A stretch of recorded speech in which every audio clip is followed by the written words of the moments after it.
السلام علیکم ورحمۃ اللہ۔ معزز سامعین کرام، آج ہم آپ کے سامنے ایک ایسے موضوع پر لب کشائی کریں گے جو ہمارے لیے بہت زیادہ اہمیت کا حامل ہے۔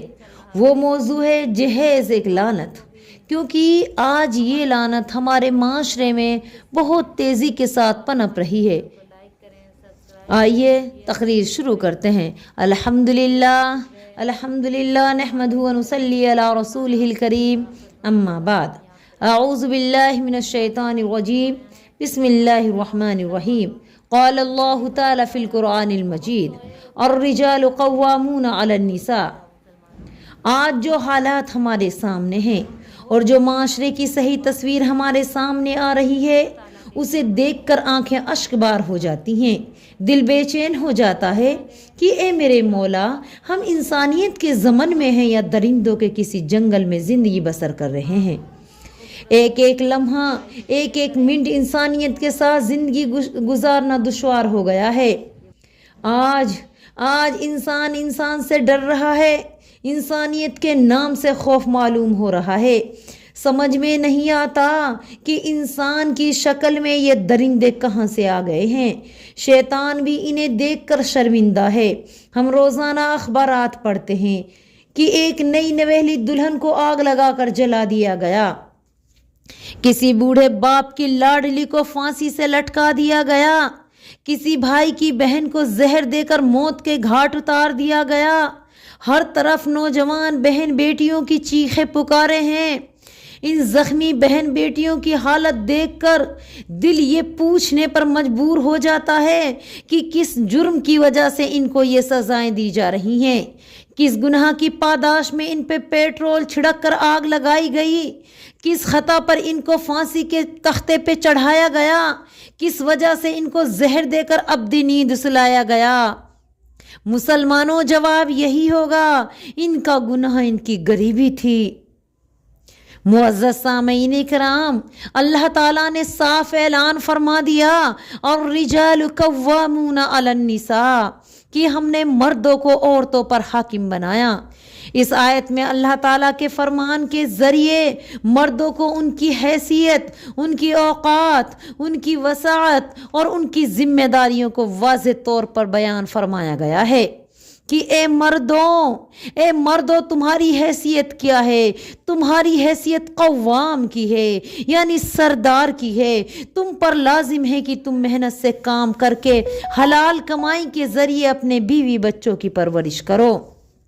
فرمایا، اپنی بیوی کی عزت و ناموس کی حفاظت کرنا تمہاری ذمہ داری ہے۔ کمانا بیوی پر لازم نہیں، تم پر ہے۔ شوہر کو دولت دینا عورت کی ذمہ داری نہیں ہے۔ فیکٹری چلانا، پیسہ کمانا، دکان پر بیٹھنا، یہ ذمہ داری عورتوں کی ذمہ داری نہیں ہے، بلکہ مردوں کی ہے۔ تم دنیا سنبھالو، عورتیں گھر سنبھال لیں گی۔ تم زمانے سے لڑتے رہو، عورتیں تمہارے گھر کو جنت بناتی رہیں گی۔ معزز سامعین کرام، الرجال قوامون علی النساء کا معنی و مطلب بدل دیا گیا ہے۔ جو لڑکا شادی کرتا ہے اس پر لازم ہے کہ وہ جس گھر سے اپنی بیوی کو لا رہا ہے، اس کے ماں باپ کے غمگین اور دکھی دل کو سہارا دے کر آئے، کچھ دولت، کچھ پیسے اس لڑکی کو دے کر لائے۔ اس لیے اسلام میں فرمایا کہ تم پہ مہر ادا کرنا لازم ہے، بغیر مہر کے نکاح نہیں ہوتا۔ تم اپنی بیوی کو دولت حوالے کرو، مگر یہ آج کے ڈاکو، یہ فقیر کہتے ہیں ہم بھکاری ہیں تمہارے در کے۔ تمہاری بیٹی کے غلام اس وقت بنیں گے جب آپ ہم کو خریدیں گے۔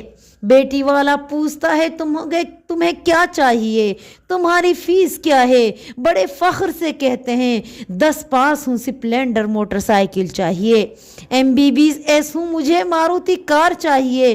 الگ الگ فیسیں ہیں ان فقیروں کی، لسٹ بنی ہوئی ہے ان فقیروں کی، یعنی ان کے گریڈ ہیں کہ Splendor motor cycle, Bullet motor cycle, Maruti car, Suzuki اپنی اپنی زبان سے اپنی غلامی کی قیمت بتا رہے ہیں۔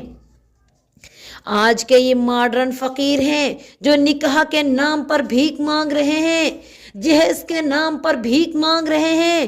نکاح اور جہیز کے نام پر بھیک مانگ کے کھانے والوں، بھیک مانگ کر زندگی گزارنے والوں لعنت ہے تم پر، کسی کی بیٹی کو رلا کر بھیک مانگنے سے اچھا ہے تم کسی مسجد کے دروازے پر بیٹھ جاؤ، تمہیں صبح و شام بھیک مل جائے گی، مگر خدا کے واسطے کسی پر ظلم مت کرو، کسی کا گھر مت ڈھاؤ، کسی کے گھر کو مت اجاڑو، کسی کے گھر کو مت برباد کرو، کسی کو یہ کہنے پر مجبور مت کرو کہ وہ کہے میرے گھر میں بیٹی نہیں، جہنم کا عذاب مسلط ہے، جہاں بھی بیٹی والا جاتا ہے بغیر جہیز کے کوئی اس کی بیٹی لینے کے لیے تیار نہیں، وہ مجبور ہے، ہر طرف انسان نہیں درندے ہیں، اس جہیز کی وجہ سے کتنی بیٹیاں اپنے بابلوں کی چوکھٹ پر بوڑھی ہو رہی ہیں۔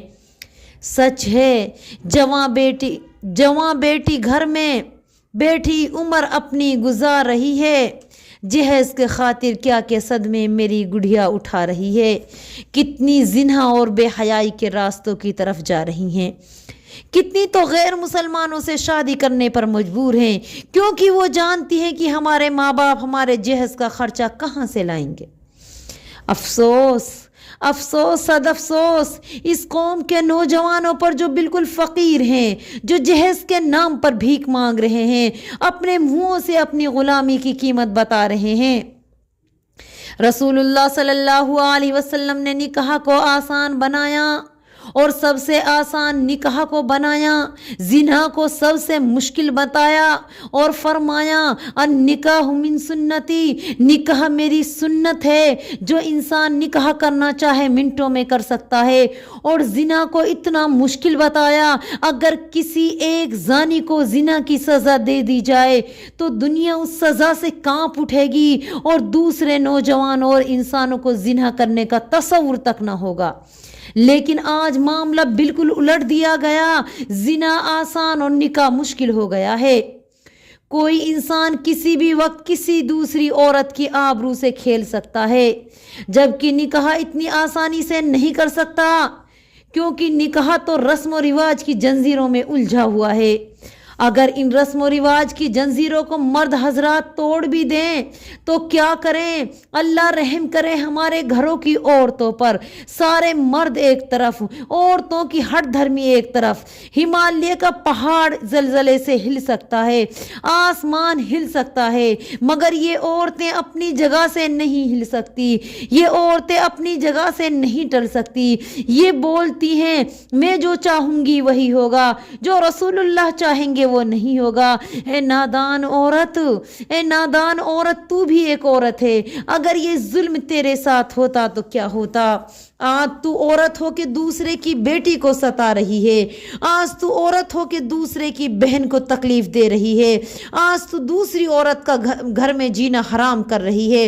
کل تیری معصوم بیٹی پر کوئی ظلم کرے تو تجھ پہ کیا بیتے گی؟ تیرے دل پہ کیا اثر ہوگا؟ تیرے جگر پہ کیا گزرے گی؟ تجھے کیسا محسوس ہوگا؟ آج سینہ تان کر جہیز کا مطالبہ تو عورتیں ہی زیادہ کر رہی ہیں۔ اے حوا کی بیٹیوں، سنبھل جاؤ، ہوش میں آؤ، اپنی ہی ہم جنسوں کی دشمن مت بنو، اس لعنت سے بچو۔ قیامت کا منظر یاد کرو جب میدان محشر میں بہو مطالبہ کرے گی کہ انہوں نے میرا حق دبایا، جہیز کے نام پر میرے ماں باپ سے مال کا مطالبہ کیا۔ سن لو اے جہیز کے بھکاریوں، جب میزان قائم ہوگا، ظالم سے مظلوم کا حق دلایا جا رہا ہوگا تو کہاں سے لا کے دو گے جہیز کے نام پہ مانگی گئی بھیک؟ آج تم جہیز کے نام پر سب چیزوں کا مطالبہ کرتے ہو اور کہتے ہو مجھے بہترین فرنیچر چاہیے، بیڈ، صوفہ، الماری، فریج، کولر، صندوق، برتن، گاڑی، نقد روپیہ، پیسہ وغیرہ چاہیے۔ جب تم کو ہر ضرورت کی چیز چاہیے تو پھر تم اپنے بیٹے کے لیے کفن بھی مانگ لو۔ سچ ہے، ہر ضرورت کے لیے جب چاہیے تم کو جہیز، اپنے بیٹے کے لیے 2 گز کفن بھی مانگ لیجئے۔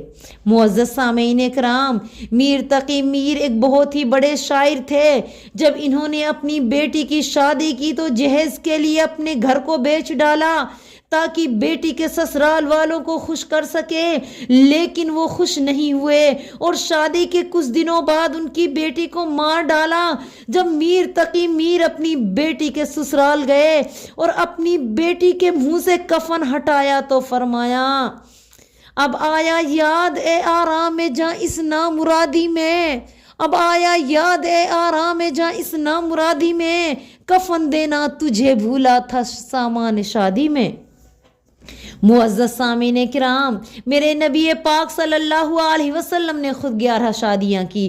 بتاؤ کس بیوی سے جہیز لیا؟ اپنی 4 بیٹیوں کی حضور نے شادی کی۔ بتاؤ کس کو جہیز دیا؟ کیا زینب رضی اللہ تعالیٰ عنہ کو جہیز دیا؟ کیا حضرت رقیہ رضی اللہ تعالیٰ عنہ کو جہیز دیا؟ کیا حضرت ام کلثوم کو جہیز دیا؟ کیا فاطمہ کو جہیز دیا؟ نہیں دیا۔ ہاں، فاطمہ کو کچھ گھریلو سامان نبی پاک نے دیا تھا، وہ بھی حضرت علی کے پیسوں سے خریدا ہوا سامان تھا۔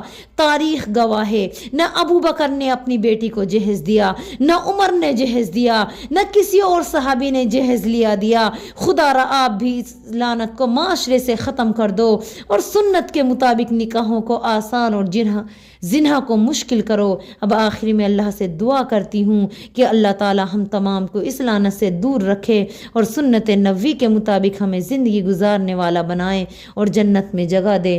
آمین ثم آمین، وآخر دعوانی الحمدللہ رب العالمین۔ السلام علیکم ورحمۃ اللہ وبرکاتہ۔